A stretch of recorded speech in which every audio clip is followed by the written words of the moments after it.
that if Kitty Carlisle would have married Conway Twitty, her name would have been Kitty Twitty. And I know that Ella Fitzgerald thanks the lucky stars that she didn't marry Alan Funt because her name would be... At this time, representing the class of 1969, well, I got more. I'd like to have Sue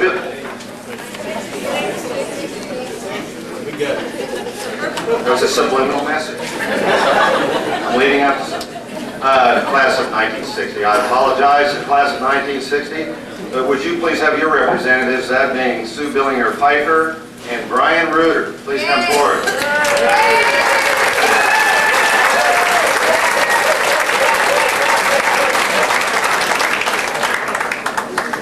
You know, Gene Ross mentioned that in some of the long-range plans they would like to build a new gymnasium or a new field house.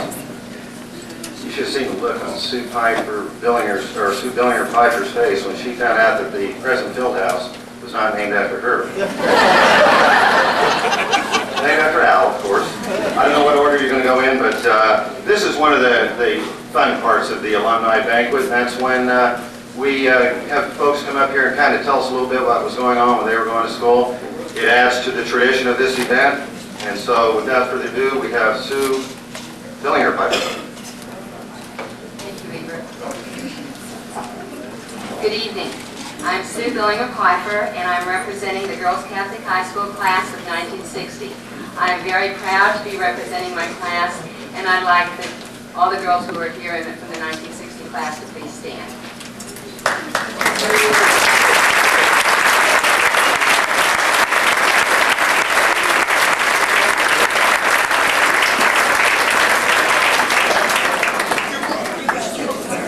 15 years ago, our class, the class of 1960, was sitting where the class of 1975 is seated this evening. I don't know what the others might have been thinking back then, but I know I was amazed at the number of alumni who were there for their 40th and 50th class reunion. I thought it was just wonderful that they were still able to get out and about and have a good time. I feel pretty foolish about that since I would now be a member of the old geezer group, which, if that was not exactly what I was thinking back then, it comes close to what I was thinking. But I'm here to tell you that I don't think any of the 1960 class fit into the old geezer category. We had a great turnout last night at the Smoky Hill Country Club, and everyone had a great time. We enjoyed an excellent buffet, liquid refreshments, and the company of a lot of very special people. We shared some special memories and felt a sense of closeness that only people who have been a part of each other's lives can understand. We were one of the classes who wore both the infamous black uniform and the trendy modern blue uniforms that were introduced in 1957. We wore the black uniforms just during our freshman year. We were the second to the last class that attended all 4 years in the historical stone building across the street from St. Joseph's Church. It was in our senior year that the National Honor Society was initiated at Girls Catholic High School. And there may have been a CYO previous to the one that started in our senior year, but there had not been one for many years. And as far as memories are concerned, there are so many. Some are remembered by classes before us and classes after us. Who could forget? Sister Bonita, our principal, Mrs. Neely, sewing class with Sister Perpetua, shorthand with Sister Urban, typing with Sister Augustine, and daily Mass. I tried to find out if anyone remembered the name of the priest who often said that Mass. We think it might have been Father John Petrovich. I don't know if anybody remembers for sure. But we always liked it when he walked onto the altar because he could say Mass fast. Really, really fast. Father Matthias? Okay. I was not sure about his name. And that meant we had a little more time to walk or drive home for lunch. And if there was a little time left, we could do a couple of trips up and down Main to see who else might be dragging Main. And there were the dances. They were always real special. The snowball and the junior proms at Girls Catholic High School, and the sweetheart and the military balls at St. Joe's Military Academy. I compiled the questionnaires that were returned by our class, and recurring comments were about the closeness of our class, the camaraderie, and the looking out for each other. And I can't think of better descriptions of our class. At the time, there may have been some grumbling about having to attend an all-girls Catholic high school, but I think that all of us, on looking back, cherish our memories. There are some thank yous that are due to a few people for our class reunion. These people are Pat Bonnet-Still Winhalse and her husband Orrin for the arrangements at the Smoky Hill Country Club for our social last night, and the golfing privileges enjoyed yesterday by members of our class.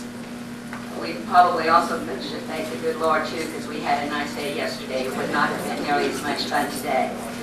Thank yous also to those who are on our planning committee: Jacqueline Zimmerman Graham, Alberta Bedford Klaus, Kat Groff Lane, Marilyn Worth Klaus, Janice Capel Worth, and Pat Winhalse again. And thank you also to Hurdle Tank Service for providing a float for us in the homecoming parade, and to Marion Schmidt for our signs. And in closing, I would just like the class of 1950 to know that you all look so much younger than the class of 1925 did in 1975. And I guess that age, like beauty, is in the eye of the beholder. Thank you.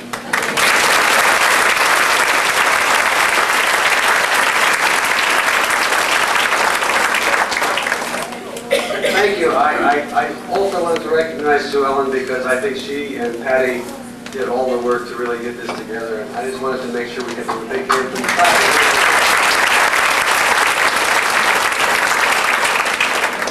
I didn't really prepare anything, so I thought I would just go through each of the persons on our class and give them each 5 minutes to sort of tell them what. I know that you wouldn't mind that. Actually, you know, we do feel that we have the best class that St. John's Military Academy ever had, and I know there's probably some people in here who would probably contest that, given that you may think your classes were good, but we certainly were the rowdiest, and we certainly drank more than anybody else, and we certainly had a good time. And so what I thought I would like to do today is just spend a couple of minutes and give you a couple of thoughts about the memories I have of the class, and then sort of give you a perspective 40 years later. When I think about our class, I think about 4 categories. I think about the military, I think about the academics, I think about the moral foundation, social side, and of course sports. And I thought I would do all 4 of those very quickly.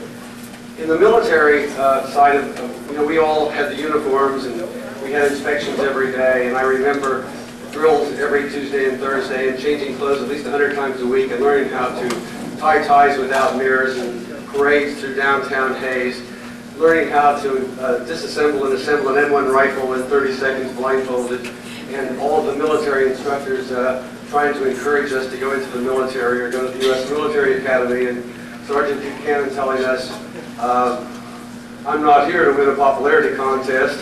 And he didn't. I remember the academics probably the best. You know, that was a very important part of ours, and as a part of that, I remember Father Anselm's bad breath in Latin. I remember Father Benedict's physics classes. They were absolutely the most exciting classes to go into, because all of his experiments, you know, there was a 50-50 chance that they would work. It was wonderful in explaining why they didn't work. And somebody was mentioning last night, you know, we had the cup with the water in it that wasn't supposed to burn, and it did. I remember, you know, Father Cletus, in our day, he was called Shag. He had his military boots, his combat boots, and he prowled the hallways making sure that there was order. And I remember the time at Christmas when he came up to me, we were singing Christmas carols, and he was trying to figure out who couldn't sing. Of course, it was me, and he came up and said, "Hum, Rooter."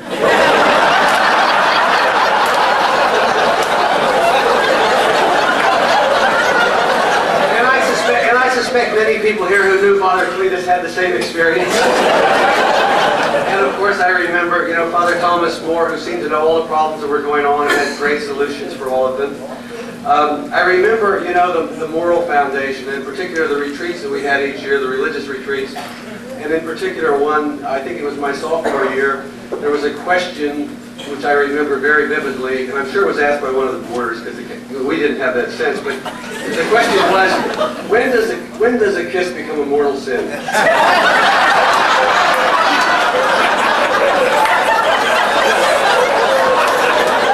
I know you think this is honest engine. Father Clements did not hesitate. He said, at 1 minute. When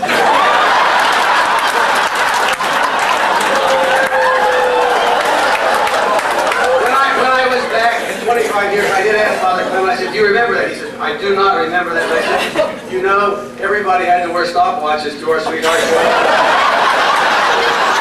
None of us wanted to commit mortal sin, but we wanted to do a little bit of venial sin.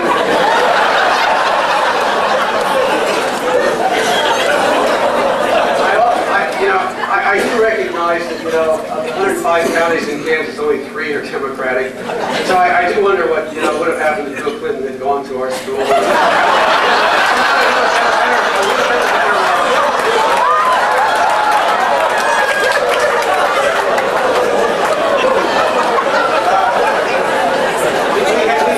We'll talk more about values later.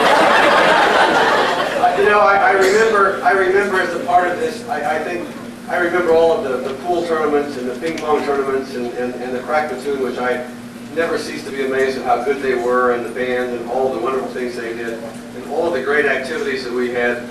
Ken Frank continues to remind me about the band and how they always were there, and I must say that the band was very good, and especially in the field house when we had our games. And which leads me into the last thing, which was all of the sports memories, which are probably my best memories.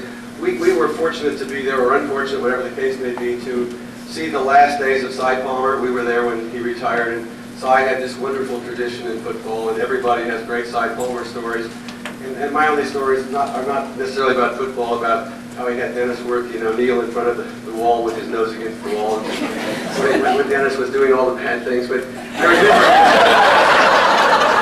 I remember Cy getting us ready for the big games with Sumner and Wyandotte and Hayes High, and I remember Jim Windholz and his famous jump pass, and the one jump pass where he went up and came down with a broken leg.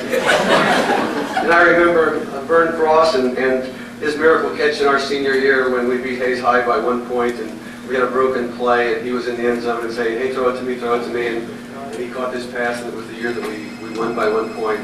And I remember, you know, most vividly the memories with Al Billinger and all of the wonderful times where Al, you know, was out on the court demonstrating that, you know, at his age he was better than any of us.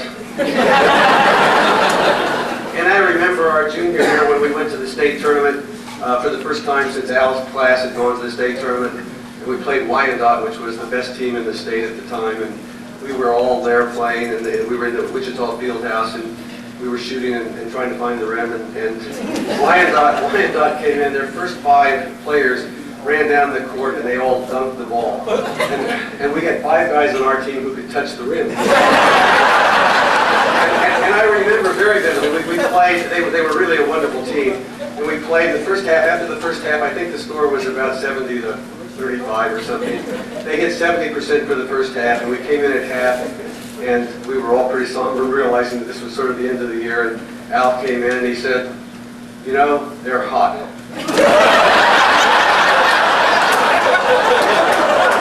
Honestly, there was about 5 seconds of silence, and then everybody just started laughing. We laughed, and we had a good time. We went out, and we actually had a decent game, and we came back and had just a wonderful second half. And I realized, you know, I remember the most important ingredient of being on the athletic program was you had to play hearts and pinochle with Al and Cy, and all the trips to Goodland and all these places. And if you couldn't play hearts and pinochle, you couldn't be on the team. and finally, and I want to come back to what I think Dean and others have said. You know, I think it's interesting to come back in 40 years and sort of understand. When we were graduating, we were all wondering where the hell we were going to be and what we were going to do, and who was going to win, who was going to be rich and famous. And the most wonderful thing about spending last night with everybody was, I think we just have a wonderful set of people, and it comes back to what we're all talking about. We developed a really, really wonderful set of values at St. Joe's. We learned about right and wrong. We learned about family.